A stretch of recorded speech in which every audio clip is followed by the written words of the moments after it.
पाय 3 pi by 2 आणि 2 पाय. कोणत्या क्वाड्रंट मध्ये कोण पॉझिटिव्ह असतं? सगळ्यात पहिले इथं कोण आहे? ऑल. दुसऱ्या ठिकाणी कोण आहे? साइन. फक्त साइन लक्षात ठेवायचा. तिसऱ्या ठिकाणी कोण आहे? टॅन. चौथ्या ठिकाणी कॉस. साइनचा रेसिप्रोकल कोण आहे? कोसेक. टॅनचा कॉट आणि कॉसचा सेक. पण आपल्याला त्याची गरज पडणार नाही. आपण फक्त अतुकडीतले एलिमेंट लक्षात ठेवणारे कोण कोण?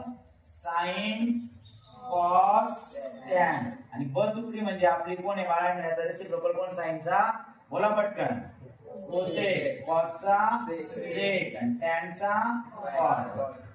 आता नीट बघा. साइन पॉझिटिव्ह कुठल्या क्वाड्रंट मध्ये असतो? फर्स्ट. टॅन पॉझिटिव्ह कुठे आहे? थर्ड. आणि कॉस फोर्थ. तुम्हाला आता स्टँडर्ड व्हॅल्यू सांगा. तुम्हाला सगळ्यांना स्टँडर्ड व्हॅल्यू माहिती. आपण सगळ्यांनी 10वी मध्ये हा टेबल बनवला आहे. 0, 30, 45, 60 and 90. आपण याला काय म्हणतो? Trigonometry table. इथून काय सुरुवात करतो आपण?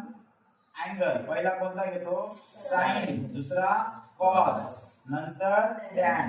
मग आता मला सांगा, आपण अँगल कधीही ट्रिग्नोमेट्री साठी डिग्री मध्ये मोजत नाही. मग 30 डिग्री म्हणजे किती? पाय बाय किती रेडियन? बोला. Pi by 6. 45 म्हणजे pi by 4. Chavan Patil. 60 degree म्हणजे पाय बाय 3. आणि 90 म्हणजे 90. अरे रात्र 90 म्हणजे पाय बाय 2 रेडियन. तुला आज कटरा म्हणजे 90 काढतो. दुसरं काय आठवतं? चला. साइन 0 ची व्हॅल्यू, साइन 30 ची व्हॅल्यू 1/2. साइन 45 ची व्हॅल्यू 1/√2. साइन 60 ची व्हॅल्यू √3/2. साइन 90 ची व्हॅल्यू 1. कॉस ची तर एक्झॅक्टली उलटा लिहित चालायचं. चला. कोण इकडे लास्टला? 1 √3/2. 1/√2.